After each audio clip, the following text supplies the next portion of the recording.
मोक्षमार्गस्य नेतारम् भेत्तारं कर्म भूभृताम् ज्ञातारं विश्वतत्त्वानां वन्दे तद्गुणलब्धये वन्दे तद्गुणलब्धये। मोक्षमार्ग के नेता एवं कर्म पर्वतों के भेदक और विश्व के सब तत्वों के ज्ञायक चेतन संवेदक सद्गुण आप समान प्राप्त हो यही भावना भाकर दे विनय पूर्वक करूं वंदना बारंबार जिनेश्वर देव बारंबार जिनेश्वर देव।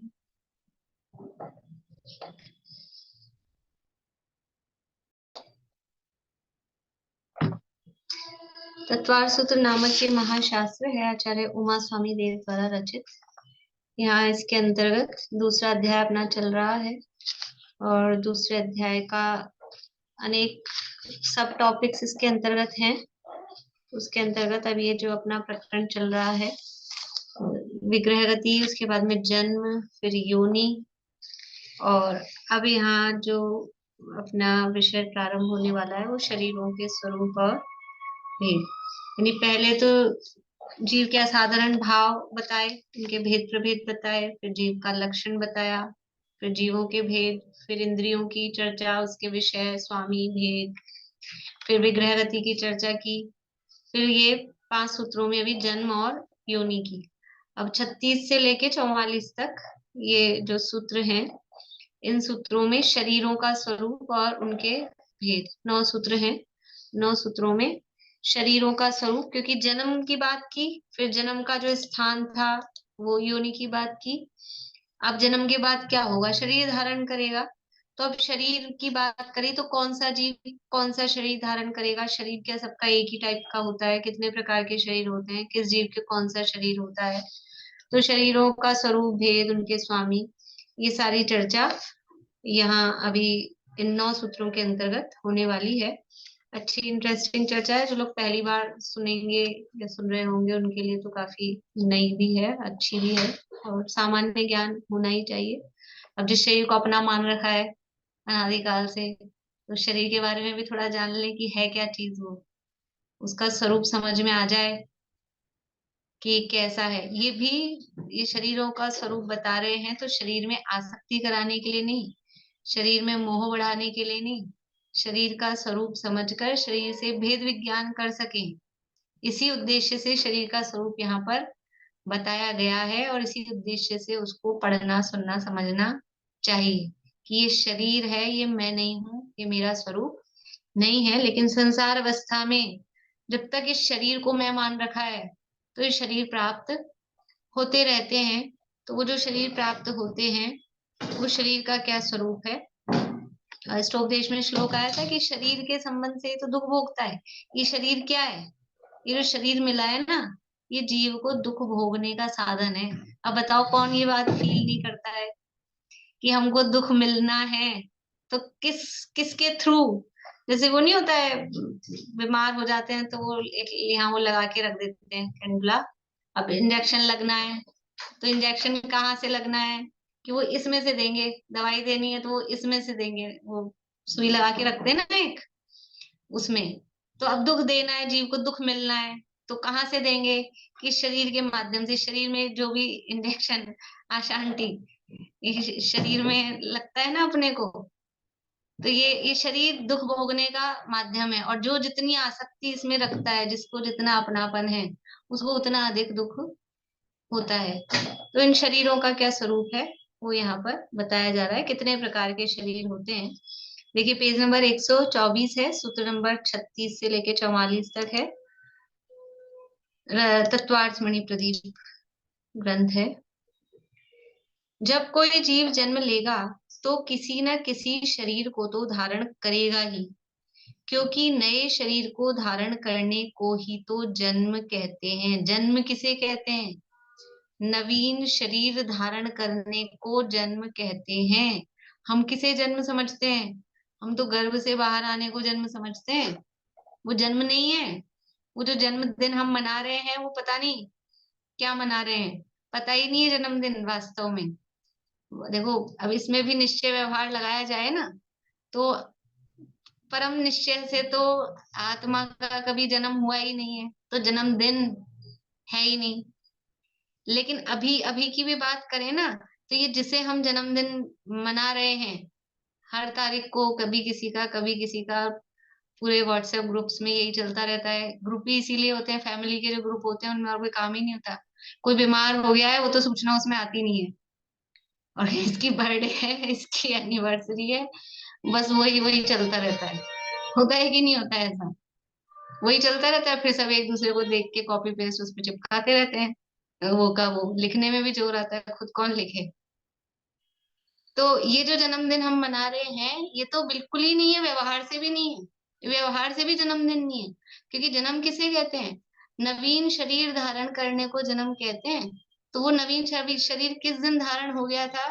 कि जिस दिन गर्भ से बाहर आया है उसके 9 महीने पहले, कि किसी के 8.5 महीने पहले, कि 8 महीने पहले, कि 9.5 महीने पहले। अब सबका अपना अपना है कब हो गया, एग्जैक्ट कोई टाइम। और ये भी जो अपन जन्म पत्री बनवाते हैं ना, इतने बज के इतने मिनट पे जन्म हुआ, वो जो गर्भ से बाहर आए, वो भी कुछ नहीं है। डॉक्टर का टाइम अलग होता है, अपन घड़ी में टाइम अलग देखते हैं, अपनी घड़ी कुछ और बता रही होती है, उनकी घड़ी कुछ और बता रही होती है। पूरी जन्म पत्री उलट पुलट हो जाती है एक सेकंड के अंतर में। तो ये कहाँ कहाँ पड़े हैं चक्करों में, मतलब कैसे कैसे चक्करों में पड़े रहते हैं। वो टाइम देख के जन्म पत्री बनवाते हैं, टाइम ही पता नहीं है। डॉक्टर को जब दिखता है तब का लिख देता है, उसका क्या फर्क पड़ता है 2 मिनट आगे और पीछे। और अपन कब सुन रहे हैं, अपन कब देख रहे हैं, कुछ नहीं है। कुछ भी नहीं है, मतलब कितनी पपो वो चलता है पोलम पोल, जिसकी हद नहीं है, फिर भी पीछे पड़े रहते हैं जन्म पत्रियों में और इसमें उसमें, कहाँ कहाँ क्या क्या, जरा से में। तो नवीन शरीर कब धारण हो गया था? कि जैसे ही विग्रह गति का काल पूरा हुआ और वो जन्म हो गया। और जन्म होता है फिर ऊपर व्याप्ति पूरी करी तभी, मतलब जन्म तो तभी हो गया, विग्रह गति का टाइम पूरा हुआ और वो जन्म, बस उसका नाम जन्म है। और वो नवीन शरीर धारण करने की प्रोसेसिंग वहीं से चालू हो जाती है। वो पूरा बनेगा नहीं बनेगा, पर्याप्त है कि अपर्याप्त है, वो एक अलग बात है। लेकिन जन्म तो वहां पर हो गया है। तो जन्म होता है तो उसके बाद में वो शरीर धारण करने की जो प्रोसेस होती है, तो शरीर धारण किया जाता है। तो शरीर कितने प्रकार के होते हैं वो यहाँ पर बता रहे हैं। जब कोई जीव जन्म लेगा तो किसी न किसी शरीर को तो धारण करेगा ही, क्योंकि नए शरीर को धारण करने को ही तो जन्म कहते हैं। शरीरों का यह विवेचन 9 सूत्रों में संपन्न होगा, जो इस प्रकार हैं। सूत्र बोलते हैं अपन, एक एक ही बोल लेते हैं अभी, कल बोले ही थे बाकी के। औदारिक वैक्रिय काहारक तेजस कार्मणानि शरीराणि, बोलिए स्वामी। औदारिक वैक्रेक आहारक तेजस कार्बणानि शरीराणि। औदारिक वैक्रिय काहारक तेजस कार्मणानि शरीराणि। औदारिक वैक्रेक आहारक तेजस कार्बणानि शरीराणि। 5 शरीर हैं, 5 शरीरों के नाम यहाँ पर बताए हैं। काफी लोगों को याद ही होंगे, और जिनको याद नहीं है वो कर लें। और मैंने तब भी कहा था, अभी भी सावधान कर रही हूँ, कि जो 5 भाव थे, 5 भावों के क्या नाम है? जीव के 5 असाधारण भाव। बोलिए रूपम जी। औपशमिक, छायिक, छायोपशमिक, औदैक और पारिणामिक। बढ़िया। ये 5 भाव हैं, ये भी 5 हैं, और ये शरीर हैं, ये भी 5 हैं। और उनमें एक नाम थोड़ा सा मिलता जुलता है। औपशमिक, शायिक, शायोपशमिक, औदैक, औदैक और पारिणामिक। तो ये तो औदैक भाव है, वो है औदैक। और ये शरीर क्या है? पहला शरीर है औदारिक, ये है औदारिक। ठीक है, तो हम वहां तो औदायिक कर देते हैं, नहीं तो पूरा का पूरा ही औदारिक कर देते हैं उसको। जहाँ गलती होती है तो इसलिए पहले से आपको सावधान कर रही हूँ, उसके बाद भी होंगी देख लेना, फिर भी थोड़े दिन बाद फिर वही गलतियां हो जाएंगी। तो यहाँ ध्यान रखें, ये औदयिक है, भाव है औदयिक, और ये शरीर का नाम क्या है? औदारिक। औदारिक दूसरे का नाम है वैक्रियक। वैक्रियक दोनों में मात्रा है, लेकिन आपने कहीं कहीं वैक्रियक भी देखा होगा, छोटी की मात्रा नहीं भी होती है तो भी उसके अर्थ में उसमें फर्क नहीं पड़ता है कुछ खास।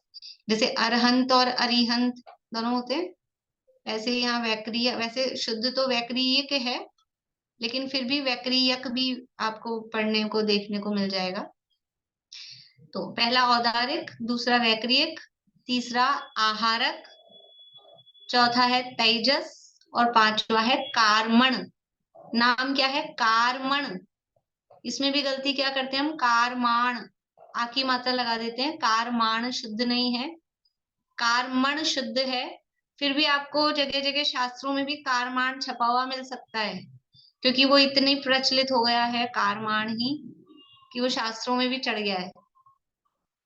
तो फिर लेकिन अभी हम सीख रहे हैं, पहली बार सीख रहे हैं, तो शुद्ध ही सीख लें, इस उद्देश्य से मैं बता रही हूँ। तो कहीं कारमान लिखा हुआ मिले तो कोई बात नहीं है, समझ लेना कि ये चल रहा है, लेकिन अपने को सही पता है। कारमण शब्द शुद्ध है, कार्मणानी आकी मात्रा नहीं, कारमाणानी नहीं है, कार्मणानी है। तो कार्मण शब्द है, कार्मण। तो 5 शरीरों के नाम कौन कौन से हैं? औदारिक, वैक्रियक, आहारक, तेजस और कार्मण। ये 5 शरीर हैं। ललतेज जी सुना सकते हैं? बोलिए। औदारिक, वैक्रिक, आहारक, तेजस और कार्मण। बढ़िया। किसको याद नहीं है पहले से? कोई ऐसा है जिनको ये नाम याद नहीं है? सबको याद है? बढ़िया। स्वरूप भी थोड़ा बहुत पता ही होगा अगर याद है तो। तो औदारिक शरीर किसे कहते हैं? औदार, औदारिक जो शब्द है वो उदार शब्द से बना है, उदार से जो बना है वो औदारिक। उदार का मतलब होता है स्थूल। तो जो स्थूल शरीर है उसको औदारिक शरीर कहते हैं। अब स्थूल का क्या मतलब है?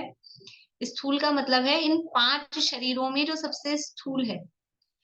और स्थूल का अर्थ भी कैसा स्थूल, कि जो बादर और सूक्ष्म वाला होता है ना, सूक्ष्म का अपोजिट जो बादर यानी स्थूल होता है, कि जो सबसे ज्यादा मतलब प्रकट रहता है, जिसमें सूक्ष्मता है नहीं, जो खुद भी रुकता है, दूसरों को भी रोकता है, और 5 में जो सबसे ज्यादा स्थूल मतलब वही जो रुकने रोकने वाला रहता है, वो शरीर जो कहलाता है वो औदारिक शरीर है। तो स्थूल शरीर को औदारिक शरीर कहते हैं, अथवा उसको ऐसा भी कहते हैं, मनुष्य और तिर्यंचों के स्थूल शरीर को औदारिक शरीर कहते हैं।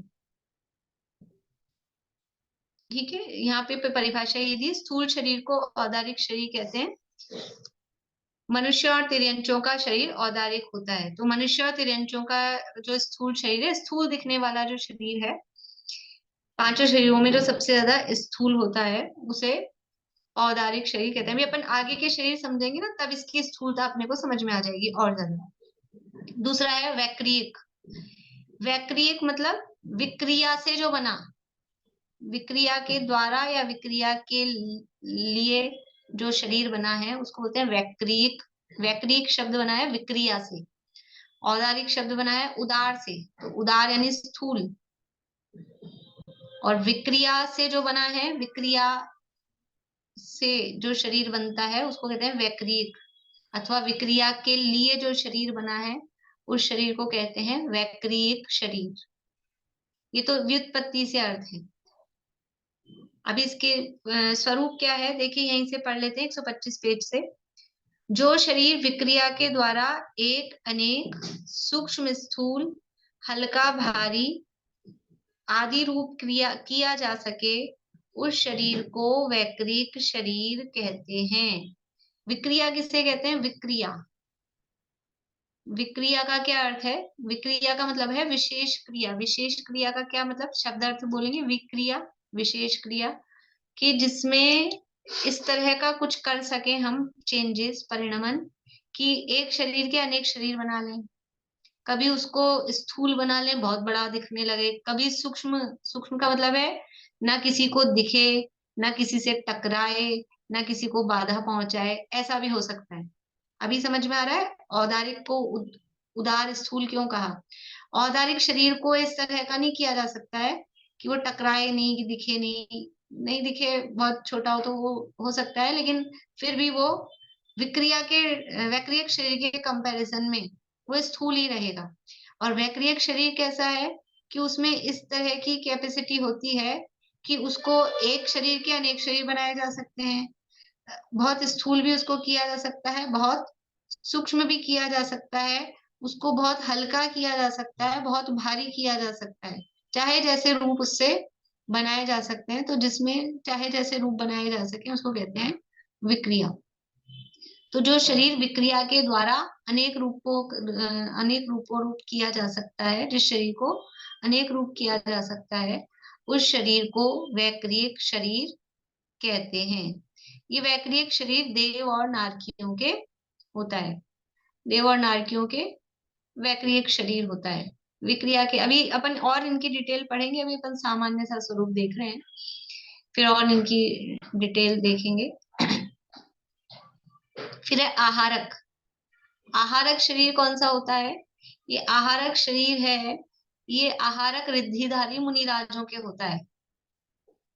आहारक रिद्धिधारी मुनिराजों के होता है, और ये शरीर उस वैक्रियक शरीर से भी सूक्ष्म होता है। औदारिक शरीर सबसे स्थूल है, वैक्रियक शरीर औदारिक से थोड़ा सूक्ष्म है, और आहारक शरीर है वो वैक्रियक शरीर से भी सूक्ष्म है। और क्या होता है ये कि जो आहारक रिद्धिधारी यदि कोई मुनिराज है, आहारक एक रिद्धि का नाम है, 64 रिद्धियों में नाम नहीं आएगा इस रिद्धि का, अलग से रिद्धि है आहारक रिद्धि। यदि कोई मुनिराज आहारक रिद्धिधारी हैं और उनको कोई तत्व की, कोई करणानुयोग की, ऐसी कोई सूक्ष्म बात की कोई शंका हो गई, अथवा तीर्थ वंदना आदि की उनको भावना हो गई, समझ लीजिए, अब लेकिन जाएंगे तीर्थ यात्रा करने तो बहुत से आवागमन में जीवों का घात होगा, अथवा चौमासा चल रहा है तो चौमासा में आवागमन नहीं करना है, तो तीर्थ वंदना की भावना है, अथवा कोई ऐसी बात है, सूक्ष्म बात है, समझ नहीं आ रहा है, कोई जैसे अभी कुल वाली बात थी, ये 197 लाख करोड़ होते हैं कि 199 लाख करोड़ होते हैं, अब कौन सा सही है, दो तो सही हो नहीं सकते, एक ही सही होगा, तो कैसे करें? अब उनको बहुत अंदर से भावना आ गई, इसका सही जवाब अपन पता करके देखें। तो ऐसी कोई भावना हो, कोई शंका का निवारण करना हो, अथवा तीव्र भावना तीर्थ वंदना आदि की हो, तो संयम की रक्षा के लिए या शंका के निवारण के लिए अगर उनके पास रिद्धि है, आहारक रिद्धि, तो उनके मस्तक से, यह मस्तक, उनके मस्तक से एक हाथ प्रमाण, एक हाथ होता है ये मुट्ठी बंद करके कोहनी से लेके मुट्ठी तक, ये एक हाथ प्रमाण, एक मनुष्याकार, पुरुषाकार, एक पुतला, पुतलापन बोलते हैं, छोटा है इसलिए, एक पूरा पुरुष का आकार का शरीर बनता है, समचतुर संस्थान होता है, मतलब बड़ा बराबर आकार प्रकार, जैसे अपनी इतनी सी कोई डॉल हो तो बराबर प्रपोर्शन में होती है ना, उसका चेहरा भी, हाथ पांव भी सुंदर सी दिखती है, ऐसे ही वो पूरा समचतुर संस्थान वाला सुंदर और शुभ्र उज्जवल धवल पुरुष के आकार का ही, मनुष्य के आकार का ही उनके मस्तक से वो पुतला निकलता है, उसको आहारक शरीर कहते हैं, उसका नाम है आहारक शरीर। तो वो अलग ही होता है, उसकी वर्गणाएं अलग ही होती है, मतलब उसको बनाने वाले पुद्गल अलग ही होते हैं, और उस रिद्धि के प्रभाव से वो निकलता है, और वो जहां कहीं केवली भगवान विराजमान है वहां तक वो जाता है, इतनी फास्ट स्पीड में जाता है, अंतर्मुहूर्त के लिए ही होता है, वो निकलता है, बनता है, निकलता है, और जहां पर भी विदेह क्षेत्र में, अभी यहाँ पंचम काल में तो कोई है नहीं समझ लो, चौथे भी काल में हो, और मान लो जिस समय तीर्थंकर नहीं हो, तो जहां कहीं केवली भगवान विराजमान हो विदेश क्षेत्र आदि में, वहां तक वो जाता है और अपनी शंका का निवारण करके और वापस आके शरीर में प्रवेश कर जाता है, अंतर्मुहूर्त में सारा काम हो जाता है। या फिर कोई जो भी तीर्थ वंदना की भावना है, सुमेरु पर्वत के अकृत्रिम जिनालयों के दर्शन करने हैं, ऐसे तो जा नहीं सकते हैं, तो वो आहारक शरीर के माध्यम से वो जाके अकृत्रिम जिनालयों की वंदना करके अंतर्मूर्त में वापस आ जाता है, तो वो कहलाता है आहारक शरीर। तो ये और भी सूक्ष्म है, क्योंकि वो अंतर्मूर्त में तो जाके भी आ जाएगा, तो उसकी स्पीड कितनी फास्ट होगी आप समझो। अंतर्मूर्त में विदेह क्षेत्र, यहाँ से अमेरिका नहीं, विदेह क्षेत्र कितना दूर है, तो वहां जाना, शंका का समाधान होना, वापस भी आ जाना, तो इतनी फास्ट स्पीड होती है। यद्यपि एक हाथ का होता है, लेकिन फिर भी दृष्टि गोचर नहीं होता है, सूक्ष्म होता है, आंखों से दिखाई, और इतनी फास्ट कोई चीज जाएगी तो ऐसे भी नहीं दिखने वाली किसी को, पता भी नहीं चलेगा कि क्या हुआ, कोई इतनी इतनी तेजी से वो जाएगा तो वैसे भी, और सूक्ष्म ही होता है, दृष्टि गोचर नहीं हो पाता है, आंखों से दिखाई नहीं देता है, इसलिए वो सूक्ष्म कहा है, उससे भी सूक्ष्म है। बोलिए अलका जी। जय जी। वो कुंद कुंद आचार्य जी, उनका आहारक शरीर विदेश क्षेत्र में गया था या खुद उनका औदारिक नहीं, मूल शरीर? औदारिक शरीर से गए थे वो, तो आहारक शरीर से, आहारक रीति से। वो, हाँ, तो उनको लेके गए थे कोई देव? हाँ, वो देव देव के माध्यम से चले गए थे, तो वो मूल शरीर से ही गए थे, आहारक शरीर से। जिनके आहारक शरीर निकलता है, उनका मूल शरीर, ये औदारिक तो यहीं जहाँ बैठा है वहीं बैठा है, और वो आहारक शरीर निकलता है वही जाता है। शास्त्रों में ऐसा कोई उदाहरण है जिनके साथ ऐसा हुआ हो, जिन्होंने ऐसा किया हो? आहारक शरीर का ऐसा व्यक्तिगत तो उदाहरण मेरे तो भी ख्याल में तो नहीं है, मतलब जितना मैंने पढ़ा उसमें ऐसे देखने में नहीं आया कि किन्हीं के आहारक शरीर निकला हो। रिद्धि का भी ऐसा विक्रिया रिद्धि के उदाहरण मिलते हैं, मनःपर्य के उदाहरण मिलते हैं, अवधि ज्ञान के तो मिलते ही हैं, आहार तेजस के भी मिलते हैं, जैसे इनका दीपायन मुनिराज वगैरह का तेजस पुतला निकला, आहारक का देखने में नहीं आया। कभी आप लोग भी ध्यान रखना, कभी कोई पुराण वगैरह पढ़ें और कहीं ऐसा आए तो नोट करके रखना आप लोग भी। वो आहारक शरीर का एक वो है ना, जो द्वारका भस्म कर दी थी, वो ऐसा तेजस, कुछ? वो तेजस, वो मैंने कहा ना द्विपायन मुनिराज का, वो तेजस का है, तेजस है। आहारक शरीर का अभी अपन और करेंगे इसकी डिटेल, इनके पूरा प्रयोजन, वो भस्म वाला प्रयोजन इसका नहीं है, इसका प्रयोजन यही है, या तो शंका का निवारण या संयम की रक्षा, मतलब तीर्थ वंदना आदि, और दूसरा कोई अशुभ प्रयोजन नहीं है, ये शुभ ही होता है। अभी स्वरूप भी आएगा आगे, और भी सूत्र भी आएंगे उसके। तो सूक्ष्म पदार्थ को जानने के लिए, देखिए यहीं से पढ़ लेते हैं, सूक्ष्म पदार्थ को जानने के लिए या संयम की रक्षा के लिए अन्य क्षेत्र में विद्यमान केवली या शुद्ध केवली के पास जाने या भेजने के लिए, या अन्य क्षेत्र में स्थित जिनालयों की वंदना के लिए छठवें गुणस्थानवर्ती मुनिराजों द्वारा जिस शरीर की रचना होती है उसे आहारक शरीर कहते हैं। ये आहारक शरीर कहलाता है। 3 शरीर हो गए। औदारिक किनके होता है? मनुष्य और तिर्यंचों के स्थूल शरीर से सबसे स्थूल शरीर है, वो औदारिक है। फिर वैक्रियक शरीर जो देव और नारकियों के होता है, जो विक्रिया के द्वारा अनेक रूप किया जा सकता है। फिर तीसरा है आहारक शरीर, जो आहारक विधिधारी मुनिराजों के होता है, ये आहारक शरीर है। अभी जो औदारिक शरीर है, ये और भी समझ लीजिए इसके संबंध में। बोलिए पहले दीपिका जी, आप ये मुनिराज अपनी इच्छा से बनवाते हैं या बन जाता है? वो इच्छा में तो आया है कि उनकी वो रचना, जिस शरीर की रचना होती है वो भाषा में ऐसा आएगा। उनको रिद्धि है, हाँ, रिद्धि है। देखो कितनी सारी कंडीशंस होनी चाहिए कि पहली बात तो रिद्धि छठे होनी, गुणस्थान वर्ती। रिद्धि होनी चाहिए, और वो रिद्धि होने के बाद में वो छठे गुण स्थान वर्ती हो, सातवें गुण स्थान में उसका प्रयोग नहीं होगा, आठवें या नवे में भी नहीं होगा, छठे गुण स्थान में हो। फिर उनको कोई भावना ऐसी हो, जिनालयों की वंदना की तीव्र भावना हो गई हो, या कोई शंका ऐसी तीव्र हो गई हो कि इसका तो होना ही चाहिए समाधान, तो अब वो रिद्धि है, तो वो चला के कि मैं ये आहारक पुतला निकालूं, ऐसा नहीं, वो ऑटोमेटिक फिर वो उसके माध्यम से वो काम हो जाता है। पर भाषा में मतलब ऐसा आता है कि उनकी अपने आप होता है, अपने आप अपने होता आप है। होता है, क्योंकि बुद्धिपूर्वक वाला काम नहीं है कि बैठ के कोई बनाए करें, वो तो रिद्धि है, तो रिद्धि के प्रभाव से वो काम हो जाता है। हाँ।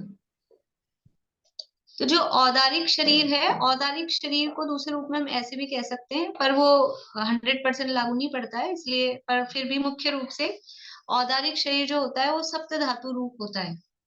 अब इसमें एक इंद्रियों का नहीं लगेगा, बाकी सबका तो लगता है, लेकिन औदारिक शरीर और वैक्रिक शरीर में जब अंतर करेंगे तो मुख्य रूप से औदारिक शरीर है वो, उसमें सप्त धातु खून, मांस, हड्डी, मज्जा, ये सब औदारिक शरीर में होती है। एक इंद्रियों का भी औदारिक शरीर होता है, उसमें नहीं होती है, वो उसका समझ लो अपवाद है।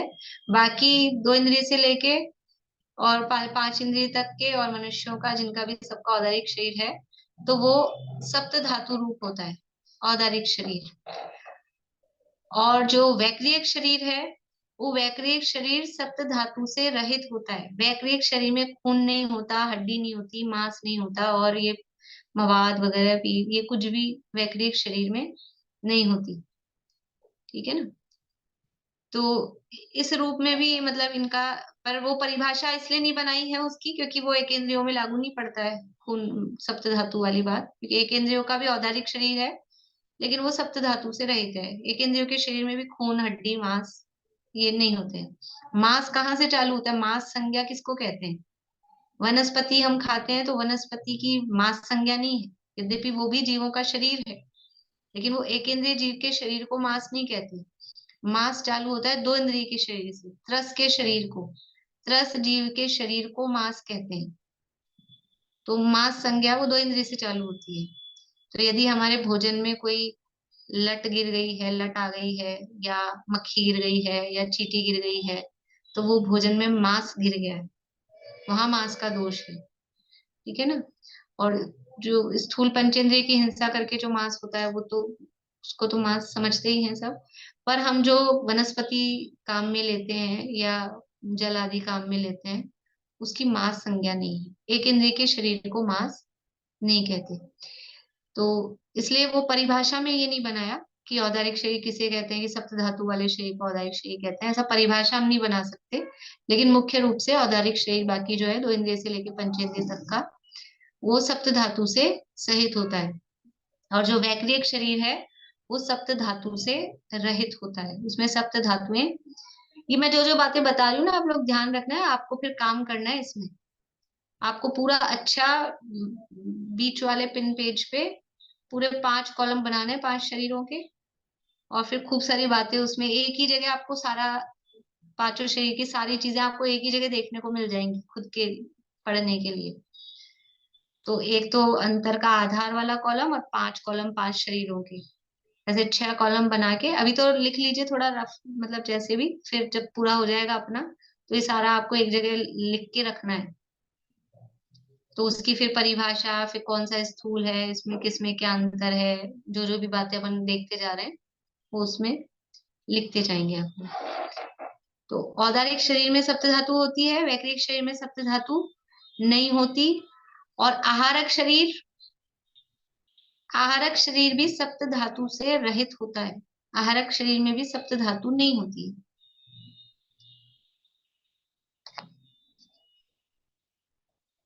और जो सप्त धातु सहित वाला शरीर होता है ना, जहाँ सप्त धातुएं हैं वहां निगोदिया जीव होते हैं।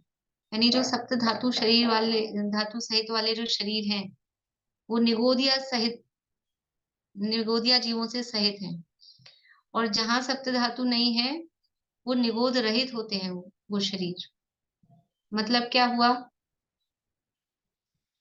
कि जो 2 इंद्रिय से पंचेंद्रिय तक के तिर्यंच और मनुष्य हैं उनके शरीरों में निगोदिया जीव पाए जाते हैं। समझ में आ रही बात? औदारिक शरीर है, 2 इंद्रिय, 3 इंद्रिय, 4 इंद्रिय, असैनी पंचेंद्रिय, सैनी पंचेंद्रिय तिर्यंच और सैनी पंचेंद्रिय मनुष्य, इन सबके औदारिक शरीर है। इन औदारिक शरीरों में, हमारे शरीर में निगोदिया जीव होते हैं कि नहीं होते हैं? होते हैं, निगोदिया जीव होते हैं। तो हमारा सबका ये जो यहाँ शरीर है ये निगोदिया जीवों से सहित ही, सप्त धातु है ना हमारे शरीर में, निगोद सहित शरीर है। एक इंद्रियों में पृथ्वी, जल, अग्नि, वायु, इनमें निगोद नहीं होते। निगोद कहाँ होता है एक इंद्रियों में? एक इंद्रियों में निगोद कहाँ होता है?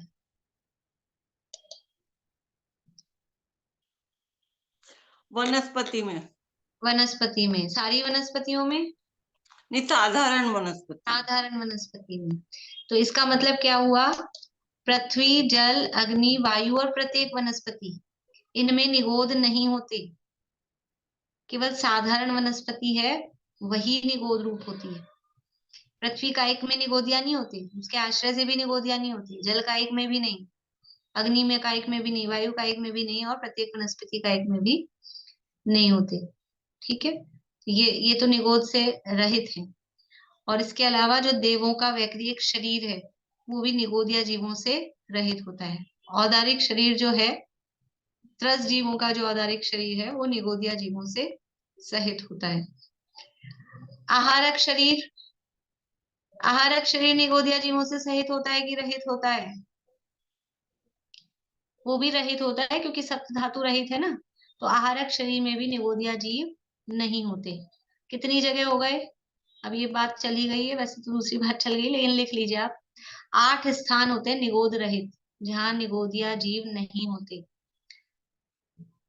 8 स्थानों पर निगोदिया जीव नहीं होते।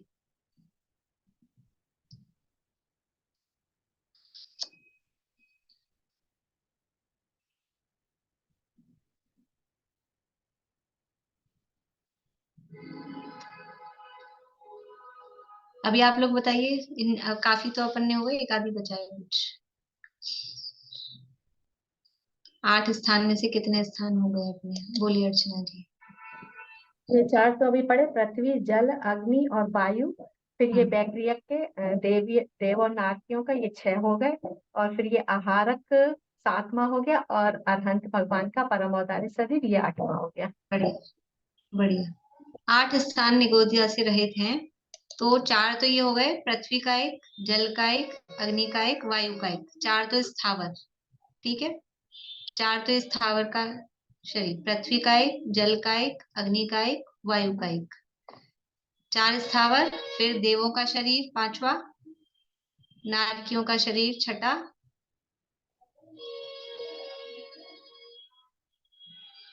7वां है आहारक शरीर,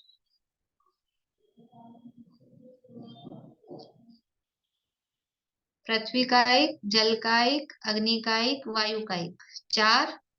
फिर देवों का शरीर 5वां, नारकियों का शरीर 6ठा, आहारक शरीर 7वां, और केवली भगवान का परमोदारिक शरीर, वो भी निगोदिया जीवों से रहित होता है। परमोदारिक शरीर भी इसलिए कहते हैं ना, सप्त धातु रहित हो जाता है। भगवान का शरीर सप्त धातु रहित हो जाता है, मतलब निगोदिया जीवों से रहित हो जाता है। तो ये 8 स्थान है जहां निगोदिया जीव नहीं पाए जाते हैं।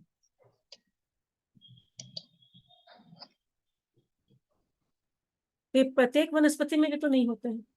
प्रत्येक वनस्पति को अलग से नहीं लिया, क्योंकि वो वनस्पति को एक में ले लिया तो वनस्पति में साधारण में पाए जाते हैं, इसलिए उसको अलग से नहीं लिया ऐसे। मैम है ना, जो निगोदिया शरीर होते हैं तो फिर वो तो फिर सब धातु से रहित नहीं हुआ, साधारण वनस्पति वो तो खुद निगोद है। नहीं, निगोद का मतलब सप्त धातु नहीं है, सप्त धातु का मतलब भी निगोद नहीं है। लेकिन जहां सप्त धातु है वहां तो निगोद है ही है, लेकिन जहां निगोद है वहां सप्त धातु हो ही, ये जरूरी नहीं है।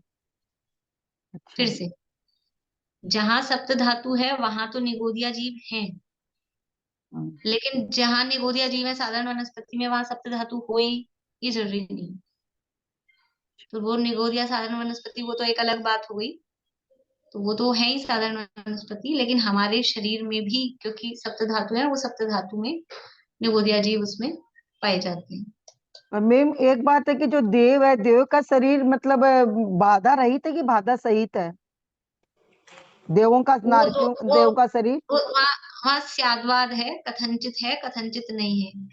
तो अभी अपन देखेंगे ना परम परम सूक्ष्म, तो उसमें बात यानी औदारिक की अपेक्षा से वो सूक्ष्म है, बाधा रहित है, और आहारक की अपेक्षा से स्थूल है। और वो ऐसा है, ऑप्शनल है, चाहे तो बाधा सहित हो जाए, चाहे तो बाधा रहित हो जाए, ऑप्शनल है। इसलिए वो मतलब जहां जैसी अपेक्षा होती है उस हिसाब से उसको ग्रहण किया जाता है।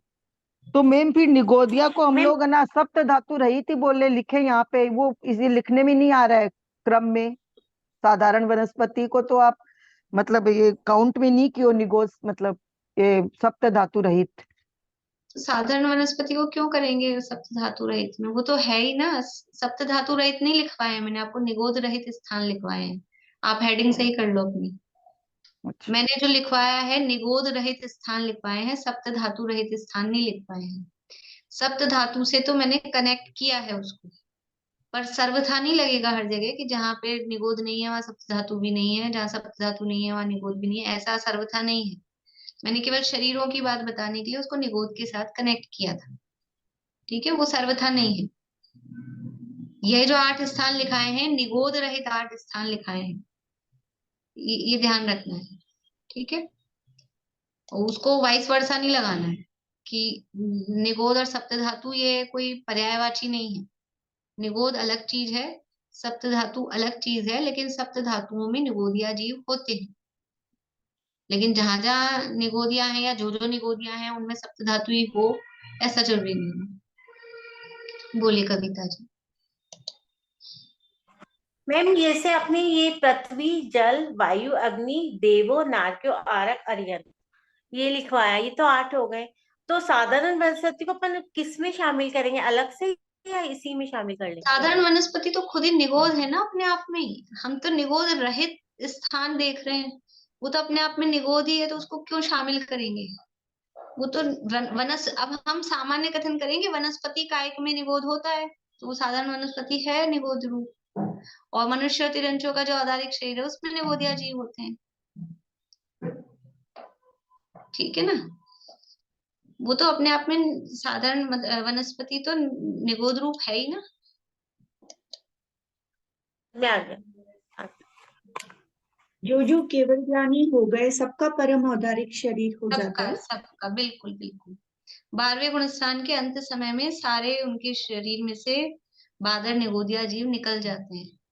12वें गुणस्थान का अंत होता है, वो सारे जीव निकल जाते हैं, वो चालू हो जाते हैं 12वें गुणस्थान में प्रोसेसिंग। और जैसे ही वो पूरा होता है तो 13वां गुणस्थान होता है, तो वो शरीर परम औदारिक हो जाता है, निगोद रहित हो जाता है। मतलब चाहे अनंत भगवान हो या केवल ज्ञानी वाले जीव हो, सबका परम हाँ, औदारिक। चाहे तीर्थंकर हो चाहे सामान्य केवली हो, कोई भी हो, जो 13वें गुणस्थान में आएंगे अनंत बनेंगे, परम औदारिक शरीर ही होगा, निगोद रहित ही होगा। यानी निगोदिया जीव जो होते हैं बादर निगोदिया, यानी अगर अपने शरीर में है तो उनकी हिंसा का दोष अपने को लगता रहता है। इसका लॉजिक क्या है कि जो अगर ये जीव शरीर में निगोदिया जीव हैं तो उनकी हिंसा का दोष लगता रहता है, तो अरहंत परमात्मा है उनके शरीर में ये जीव नहीं है, वो पूर्ण रूप से अहिंसक हो गए हैं। इसी तरह से जो वैक्रियक शरीर है वो भी इसीलिए शुद्ध भी, शुद्ध मतलब अपेक्षा समझना कि वहां, क्योंकि वहां निगोद जीवों के अंदर हिंसा नहीं हो रही है, इस अपेक्षा से वो। और वैसे भी त्रस जीव भी नहीं है हमारे तो शरीर में, त्रस जीव भी हैं, लटे वो नहीं हो जाते हैं कृमि इंसेक्ट्स वगैरह वॉर्म पेट में, तो त्रस जीव भी होते हैं अपने तो शरीर में। निगोदिया जीवों की तो क्या बात करें। वो जो बैक्टीरिया बोलते हैं वो निगोदिया को ही बोलते होंगे कि शरीर में बैक्टीरिया? बैक्टीरिया तो त्रस जीव होते हैं, बैक्टीरिया तो त्रस जीव होते हैं, निगोदिया तो पकड़ में आते नहीं, आंख से दिखाई देते नहीं है। ये जो वो डॉक्टर कोरोना वाला तो दिखते हैं ना बैक्टीरिया वगैरह, तो त्रस जीव। कोरोना वाला निगोदिया था क्या? बैक्टीरिया है, सब त्रस जीव हैं। 2 इंद्रिय होंगे कम से कम, एक इंद्रिय तो दिखता नहीं है, और वो जो डॉक्टर्स को अगर दिख रहा है कोई बैक्टीरिया के रूप में तो वो त्रस जीव है। फिर तो जो एंटीबायोटिक और एंटी एलर्जिक की दवाई लेते हैं तो ये तो त्रस्त जीवों का घात हो गया। तो हाँ, जिन्होंने अणुव्रत लिया है तो वो फिर ये दवा नहीं ले सकते, क्योंकि उनको तो त्रस्त जीवों के घात का तो वो तो वैसे भी जो अणुव्रती हैं वो कहाँ एलोपैथी दवाइयाँ वैसे भी अशुद्धि होती हैं, और वो है ही एंटीबायोटिक जो है वो हाँ, उनका नाम ही है, वो इंग्लिश में होता है अगर तो हम वो समझ नहीं बैक्टीरिया पाते। है तो अगर बैक्टीरिया त्रस्त में अकाउंट हुआ तो हाँ इसका मतलब तो वो हाँ, घाती त्रस हो जीव गई। बिल्कुल वही है, वही है। वो तो इंग्लिश में नाम होते हैं तो हम तो समझ ही नहीं पाते हैं, पर एंटीबायोटिक का मतलब वही है। जैसे चूहे मारने की दवा होती है, ऐसे ही अपने पेट की बैक्टीरिया मारने की दवा है एक्चुअली। इसीलिए उसके साथ में वो विटामिन की दवाई क्यों देते हैं कि वो उन जीवों का घात करती है अंदर जाके, तो हमारी भी बॉडी को डैमेज करती है, कुछ नुकसान पहुंचाती है। आप लोगों को पता होगा या मतलब अनुभूत भी होंगे कि जो भी एलोपैथी दवाइयां होती है वो साइड इफेक्ट करती हैं। सुना तो होगा ही और पता भी होगा ही। वो साइड इफेक्ट क्यों करती हैं? क्योंकि वो एक टाइप का जहर होता है, वो उन कीटाणुओं को मारता है। तो अपने को भी कुछ ना कुछ नुकसान पहुंचाता ही पहुंचाता है, लेकिन अपने को थोड़ा कम नुकसान पहुंचाता है, और उस नुकसान को कम करने के लिए साथ में थोड़े विटामिन बी कॉम्प्लेक्स और ये थोड़ी विटामिन की दवाइयां, टॉनिक वॉनिक को साथ में इसलिए देते हैं कि वो जो नुकसान हो रहा है बॉडी का वो रिकवर हो जाए। लेकिन नुकसान तो करती ही है, और वो वैसे भी शुद्ध नहीं होती है, अशुद्ध ही है, और फिर उनसे काम भी वही हो रहा है, बैक्टीरिया को मारने का ही। तो वो तो है तो सब वही, सब अपने अपने भूमिका के हिसाब से उपयोग करते हैं। तो हम लोग जैसे संकल्पी हिंसा का त्याग करते हैं अगर, तो उसमें भी तो फिर नहीं लेना चाहिए। अभी ये ऐसा है कि अब अगर हमारा उतना राग नहीं गया है शरीर के प्रति, देखो मैं कोई उसके फेवर में नहीं हूँ एलोपैथिक दवाई लेने में, लेकिन एक बात बता रही हूँ कि अगर हमारा उतना राग नहीं गया तो ये डायरेक्टली संकल्प हिंसा नहीं, हम अपने शरीर की रक्षा के लिए, यद्यपि वही एक उपाय है रक्षा का, ऐसा नहीं है। शुद्ध औषधियों से भी करते ही हैं, जिनका त्याग होता है वो लेते ही हैं, और जिनकी ठीक होते भी हैं, और जिनकी आयु होती है वो तो ठीक भी होते हैं, और बाकी छोटी मोटी बीमारियां भी ठीक होती हैं, ऐसा नहीं है, अकेले आयु वाली बात ही नहीं है।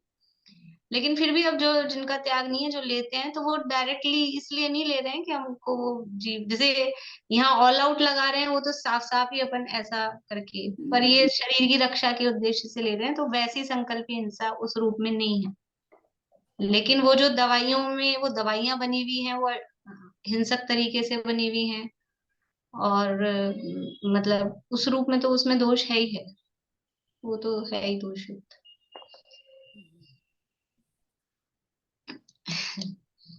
बोलिए। मैम जो सूक्ष्म मतलब औदारिक शरीर बोलते हैं बाधा सहित है, लेकिन जो सूक्ष्म है जो हमें दिखते नहीं है त्रियंच, जो बाधा नहीं पहुंचाते हैं वो भी तो औदारिक शरीर में ही आएंगे। हाँ, इसलिए उसको थोड़ा समझना पड़ेगा। अभी ये कंपैरेटिवली कहा है कि औदारिक से वैक्रियक, वैक्रियक से आहारक, आहारक से तेजस, तेजस से कार्मण, ये परम परम सूक्ष्म है, ये उत्तरोत्तर सूक्ष्म है। तो इन पांचों में देखा जाएगा तो सबसे ज्यादा स्थूल है वो औदारिक शरीर है। अब उस औदारिक शरीर में भी हमने अभी जीव समास पढ़े थे, तो जीव समास में जो हमने भेद किए एक इंद्रियों के, पृथ्वी जल अग्नि वायु, नित्य निगोद इतर निगोद, फिर इनके कौन से भेद किए, 6 कैसे बनाए इनके, 6 के सूक्ष्म 12, बादर, सूक्ष्म सूक्ष्म और बादर बादर। अब इनके शरीर कौन सा होता है सबके? दोनों तरह का होगा। अरे नहीं, औदारिक औदारिक औदारिक ही औदारिक। होगा ना, हाँ, औदारिक शरीर है, तो औदारिक तो स्थूल है, अब आपने उसमें सूक्ष्म वाला भेद कर दिया, सूक्ष्म और बादर भेद किए ना, तो वो अपेक्षा वहां वहां आप सूक्ष्म का अर्थ भी क्या कर रहे हैं हम, जो ना टकरा रहा है ना दूसरे को हाँ। बाधा पहुंचा रहा है। तो इसका अर्थ इतना ही समझना है, कंपैरेटिव स्टडी है। 5 शरीरों में पांचों में देखा जाएगा तो सबसे स्थूल शरीर वो औदारिक है।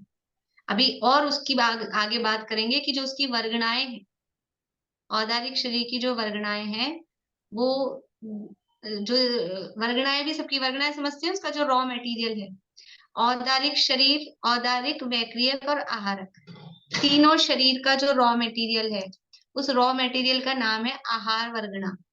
5 प्रकार की वर्गणाएं आपको बताई थी, अभी समय हो गया इसलिए मैं ही बता रही हूँ। कौन कौन सी? आहार वर्गणा, भाषा वर्गणा, मनोवर्गणा, तेजस वर्गणा और कार्मण वर्गणा, ये 5 वर्गणा बताई थी। तो आहार वर्गणा से क्या होता है, औदारिक, वैक्रियक और आहारक, ये 3 शरीर मुख्य रूप से, और बाकी के पर्याप्तियों में भी अपन ने देखे थे। तो तीनों आहार वर्गणा से बन रहे हैं, लेकिन तीनों शरीर को बनने वाली आहार वर्गणा सेम नहीं है। औदारिक शरीर को बनाने वाली जो आहार वर्गणा है उसकी रेंज है, समझ लो नंबर अपन दे तो 1 नंबर से लेके 100 नंबर तक के जो वर्गणाएं हैं, पुद्गल हैं, वो औदारिक शरीर को बनाने वाली आहार वर्गणाएं, और 101 से लेके 500 तक नंबर, उदाहरण के लिए मैं बता रही हूँ कुछ समझने के लिए, वो है वैक्रिक शरीर को बनाने वाली ये रेंज। और फिर 500 से लेके समझ लो 1000 तक ये जो रेंज है, ये है आहारक शरीर को बनाने वाली रेंज। मतलब ये इसकी रेंज इतनी ही है। ये वाली जो वर्गणाएं हैं ये वाले जो पुद्गल हैं यही औदारिक शरीर को बनाएंगे। तो ये है कंपैरेटिवली स्थूल, और वो जो वैक्रियक वाली रेंज है वो है कंपैरेटिवली सूक्ष्म, और जो आहारक वाली रेंज है वो और भी उससे भी सूक्ष्म है। फिर आगे तेजस और कार्मण, वो और भी सूक्ष्म है। मनोवर्गणा, वो सूक्ष्म है, दिखता नहीं, द्रव्य मन को देखा नहीं जा सकता है। मनोवर्गणा अपने आप में सूक्ष्म है, आंखों से दिखाई नहीं देंगी। भाषा वर्गणा दिखाई देती है क्या हमको? भाषा वर्गणा से भी मनोवर्गणा सूक्ष्म है।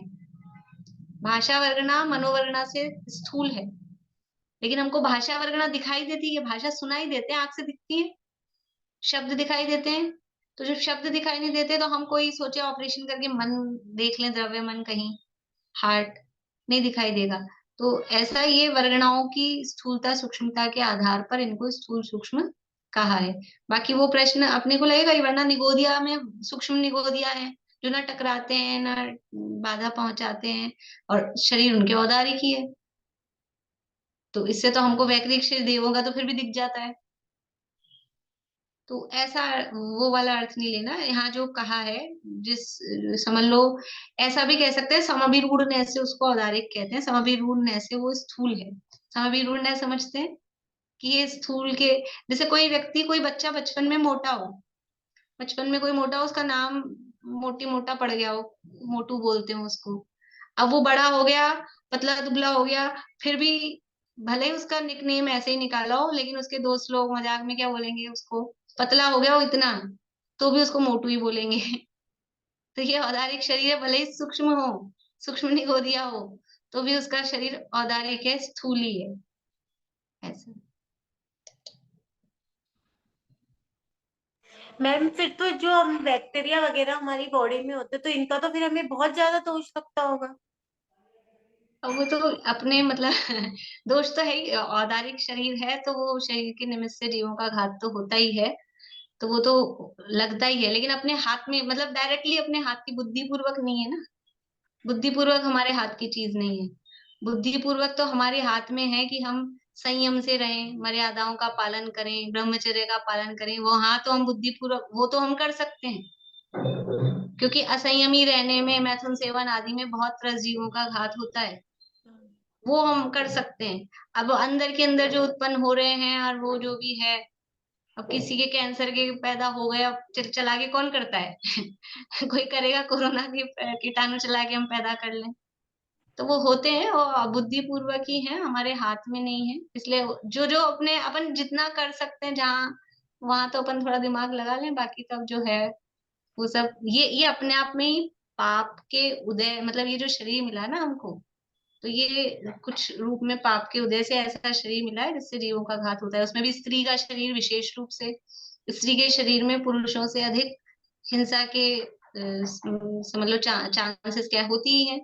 जीव उत्पत्ति और ये समूर्छन मनुष्य आदि की उत्पत्ति वो है ही, तो वो पाप के उदय से ही है। इसलिए अब ऐसी भावना भाएं कि शरीर रहित ही होने की भावना भाएं, शरीर मिले ही ना हमको, फिर वैक्रियक शरीर मिले ऐसी भावना नहीं, हम तो अशरीरी होने की ही भावना भाएं।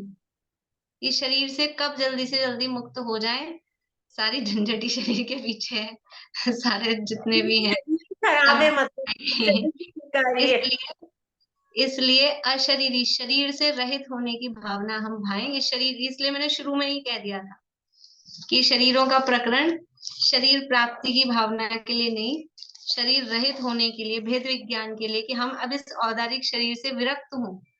और ये औदारिक शरीर काना पौड़ा, ये काने गन्ने के समान है। ऐसे तो बहुत हिंसा इसके माध्यम से हो रही है, जीवों का घात हो रहा है, तो अब इसको काना पौड़ा पड़ा हाथ जू, चू चूसे तो रोवे, और फले अनंत जो धर्म ध्यान की भूमि विषय बोवे। तो अब इस औदारिक शरीर, मनुष्य शरीर मिला है, इससे सबसे अच्छा काम ये हो सकता है कि धर्म ध्यान, संयम साधना, तप आदि वो इस शरीर के माध्यम से हो सकते हैं, वो वैक्रिक शरीर के माध्यम से भी नहीं हो सकते। 14 गुण स्थानों को पार किया जा सकता है इस औदारिक शरीर के माध्यम से। तो यद्यपि ये हिंसा के साधन रूप औदारिक शरीर हमको मिला, लेकिन हम उसको अपने संयम साधना का निमित्त बनाएं, सम्यक्त तो प्राप्त करें ही करें, और जितना संभव हो सके इस भाव में उतना संयम साधना भी शरीर के माध्यम से करें, तो आगे फिर इस शरीरों से रहित हम हो सकेंगे, वो हमारी भावना सार्थक हो सकेगी। तो ऐसी हम भावना भाएं, इसी भावना के साथ बोलिए। मैम एक रिक्वेस्ट थी, आप जो भी एग्जाम लें सोनगढ़ पंचकल्याण के बाद में लें आप। अभी तो एग्जाम है ही नहीं, अभी कहाँ एग्जाम। ये आपने पहले कहा था ना कि इसका हो जाएगा, तो मैंने कहा नहीं, अभी सोनगढ़ तो मैं पंचकल्याण भी के बाद जाऊंगी पंचकल्याणक में, अभी तो अभी नहीं होगा।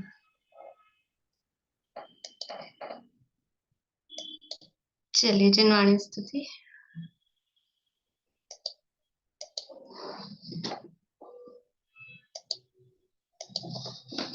मुक्ति में व्यक्त है जैसा, यहाँ व्यक्त है वैसा, अबध स्पृष्ट अनन्य नियत जीवन हमारा है। सदा ही है न होता है, न जिसमें कुछ भी होता है। अहो उत्पाद व्यय निरपेक्ष ध्रुव जीवन हमारा है। अहो चैतन्य आनंदमय सहज जीवन हमारा है।